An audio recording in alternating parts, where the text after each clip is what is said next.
Especial, o naufrágio do Titanic. 100 anos atrás, aquele era apresentado como o navio mais moderno, seguro e luxuoso da época. Mas na época ele partia para uma viagem inaugural que não teve fim. A jornada do Titanic acabou no fundo do mar. Uma história que inspirou livros, filmes e que até hoje mexe com a nossa imaginação. Como teriam sido os últimos momentos daquela viagem? Nossos repórteres refazem o trajeto do Titanic e reconstruções feitas por computador gráfico, aliás, por computação gráfica, explicam como e por que esse gigante dos mares naufragou. Livros de todo tipo já foram escritos. Filmes, claro, o cinema de Hollywood. Mas também, da Alemanha nazista, tiveram o Titanic como enredo. Hoje, a história do navio virou até atração turística. Em Belfast, Irlanda do Norte, um museu novinho acaba de ser inaugurado. É um show de tecnologia com detalhes da curta história do Titanic. Ali está a reprodução fiel da escadaria que levava os passageiros da primeira classe para o luxuoso restaurante. De cima se vê o local exato onde o Titanic começou a ser feito. No dia 31 de maio de 1911, ele foi lançado ao mar, mas estava longe de estar pronto. Aquilo era praticamente só o casco, o esqueleto, e foi levado para um outro lugar ali pertinho. O triste fim do Titanic é bastante conhecido. O começo, bem menos. Como quase tudo ligado ao navio, tudo isso aqui teve que ser construído para suportar um projeto de dimensões até então desconhecidas. Aqui é como se fosse o berço do Titanic. Ao todo foram 3 anos de construção. Ao contrário do que muitos imaginam, o Titanic não era o único. Um outro navio, Olympic, da mesma companhia, já estava em funcionamento há 1 ano. Essa propaganda mostra como eram considerados quase iguais. 2 de abril de 1912, o Titanic fica pronto e depois de alguns testes, 2 dias depois, zarpa para Southampton, que por ser próximo a Londres, tinha virado o mais importante porto da Inglaterra. Alguns prédios daquela época ainda existem, como a estação de trem, por onde os passageiros chegaram, e hoje, claro, vários memoriais. Em números absolutos, Southampton foi a cidade que teve mais mortos na tragédia, 549. 10 de abril de 1912. Essas são imagens da partida do Titanic. Ali está o capitão Edward Smith, o mais bem pago homem do mar na época. Às 9h30 da manhã, os 930 passageiros começaram a embarcar. Ao meio-dia, o Titanic partiu. Um quase acidente na saída de Southampton fez com que o transatlântico chegasse atrasado à sua primeira escala, o porto francês de Cherbourg.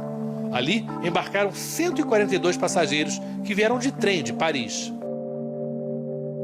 Na noite do dia 10 para o dia 11, o Titanic prosseguiu para a segunda escala, a cidadezinha de Cove, no sul da Irlanda. Mas antes de chegar lá, vamos fazer um desvio e ir para o interior do país, Lahardane. A placa da aldeia mostra orgulhosa a ligação da cidadezinha com o Titanic. O memorial está quase pronto para homenagear as 14 pessoas que saíram daqui para o que na época era uma tentativa de fugir da extrema pobreza da região. Paul Nolan é médico e resgatou a história dessa gente. Ele diz que dos 14 passageiros, todos da terceira classe, só 3 mulheres sobreviveram e só uma voltou à aldeia muitos anos depois. Proporcionalmente ao tamanho do lugar, Lahardane, onde a tragédia do navio foi mais forte. Os descendentes das vítimas mostram fotos dos parentes, orgulhosos de um passado tão triste. Essa mulher é sobrinha neta de uma das 3 sobreviventes. Ela conta que a tia estava num barco salva-vidas, mas lembrou que tinha esquecido o chapéu, voltou à cabine e, mesmo assim, conseguiu embarcar depois em outro barco. Lahardane tem ruínas onde viveu essa gente. Ali, a vida era dura, a terra não produzia quase nada, o inverno gelado. Partir para a América era um sonho. Todos chegaram de trem a Cove, que na época se chamava Queenstown. A cidade ignorou a íntima ligação que tinha com a história do Titanic até que este homem, o historiador Michael Martin, descobriu documentos como o registro da capitania dos portos. O museu tem ainda uma garrafa que foi jogada ao mar com um bilhete de despedida.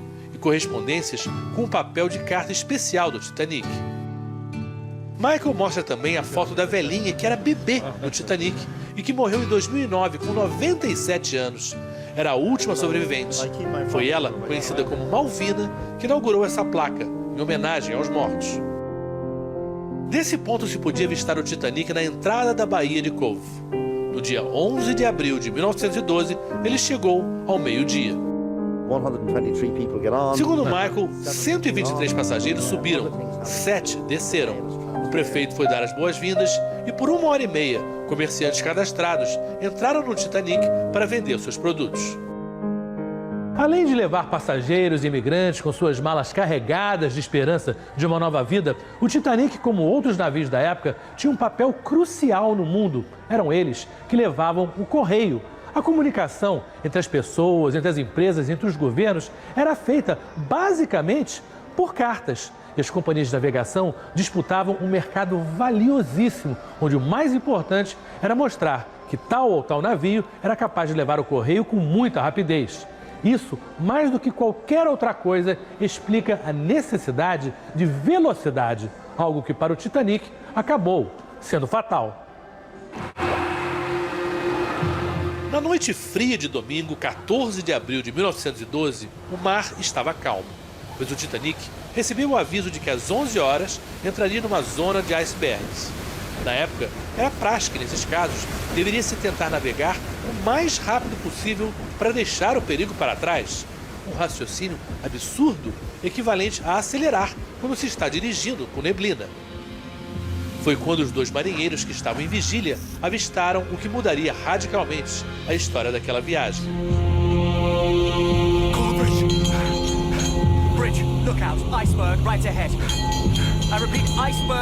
Navios não têm freios. O Titanic precisava de quase 1 quilômetro para poder parar. A luz vermelha acendeu, avisando que o trabalho nas caldeiras deveria ser interrompido. 1/3 das pessoas a bordo fazia parte da tripulação. Desses 800, quase metade eram homens que alimentavam as fornalhas com as próprias mãos. 650 toneladas de carvão por dia para manter o gigante em movimento. O navio é tão grande que é impossível evitar o choque com o iceberg. Foram apenas 37 segundos entre ver o bloco de gelo e atingi-lo. Chega a ordem para baixar as portas à prova d'água que fechavam os 16 compartimentos do Titanic. Cada porta pesava 1 tonelada.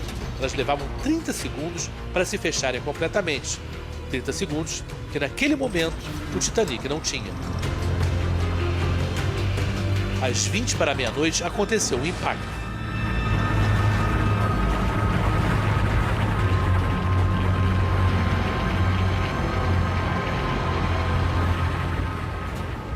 Naquela hora, a maioria dos passageiros dormia.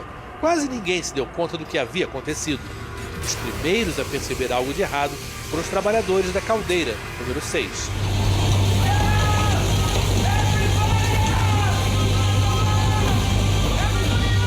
A manobra evitou uma colisão direta, mas o casco do navio raspou na parede de gelo, afiada como uma faca, o que foi suficiente para perfurá-lo. O estrago aconteceu na parte da frente, do lado direito do navio. Cada compartimento possuía um sistema de drenagem com 2 bombas capazes de sugar 28 toneladas de água por minuto. Isso poderia salvar o Titanic, mas era água demais entrando sem parar. Principalmente porque o capitão do Titanic, Edward Smith, achando que os danos não fossem tão grandes, deu ordem para os motores voltarem a funcionar. Ainda que numa velocidade menor, quanto mais o Titanic avançava, mais água entrava.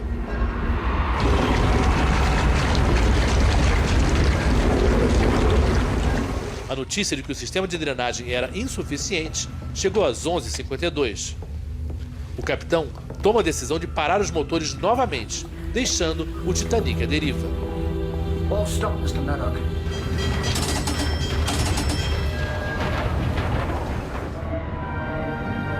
Apesar da devastação nos andares de baixo, ainda não havia pânico entre os passageiros. A comunicação com eles era complicada. Não havia luzes de emergência, alarmes ou alto-falantes. A única maneira de chamá-los ao convés era avisando um a um. Na terceira classe, os passageiros não foram convidados a se apresentar. Eles estavam distantes, existiam quilômetros de corredores dentro do navio e a prioridade era ajudar os que estavam na primeira e na segunda classes. O pedido de socorro para todo o navio também teve que ser entregue em mãos, escrito num pedaço de papel. O chamado por rádio também não foi correto. As coordenadas posicionavam o navio a 17 quilômetros a noroeste de onde ele, de fato, estava. Enquanto isso, a água chegava à parte elétrica.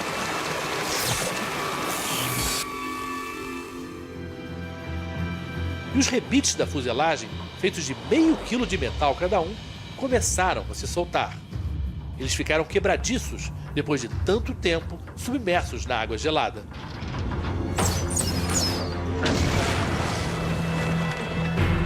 O Titanic precisaria de 51 botes para acomodar todos os passageiros a bordo. Havia apenas 20. Mas esses eram ainda 4 botes a mais do que exigido por lei. Na época, se acreditava que quanto mais compartimentos para conter a água o navio tivesse, menos botes salva-vidas necessitaria. E que esses barcos tinham a função apenas de transportar passageiros de um navio para um outro que chegasse para ajudar. Apesar dos poucos lugares, quase nenhum bote estava lotado. Os passageiros não foram avisados de que o navio estava afundando. A maioria ainda acreditava que era apenas um treinamento.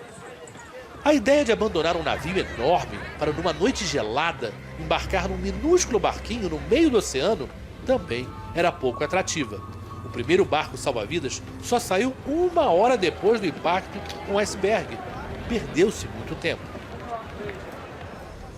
A proa já estava tão baixa que a água conseguiu invadir os canos e dutos de ventilação, tomando conta de todo o navio. O Titanic ficou instável e começou a balançar. Só aí veio o choque de realidade. O naufrágio era inevitável. O peso excessivo na parte da frente, por onde começou a inundação, estava forçando o Titanic para baixo. A água estava gelada. Muitos morreram de frio. Os coletes salva-vidas também se mostraram perigosos. Tinham uma espécie de rolha dura na parte de cima. Quem pulou com ele no alto se feriu gravemente ao atingir a água.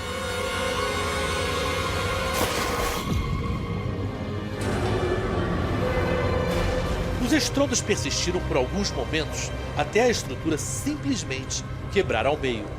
Algo que, apesar do relato de alguns passageiros, ninguém acreditava que havia realmente acontecido. Só quando o Titanic foi encontrado, em 1986, é que se confirmou que ele havia partido em 2. Às 2h20 da madrugada, o Titanic finalmente afundou. 2 horas e 40 minutos depois de atingir o iceberg. Essas fotos mostram os barcos salva-vidas com alguns dos 712 sobreviventes que foram recolhidos por um navio de passageiros chamado Carpathia. A partir dos erros cometidos com o Titanic, toda uma legislação marítima foi criada, com lugares obrigatórios para todos os passageiros nos barcos salva-vidas, treinamento da tripulação e várias regras de segurança. E claro, ficou a lembrança de uma história triste e dramática, que fala de heroísmo e covardia, coragem e medo, riqueza e pobreza, e que faz tanta gente pensar como seria estar lá naquela noite 100 anos atrás.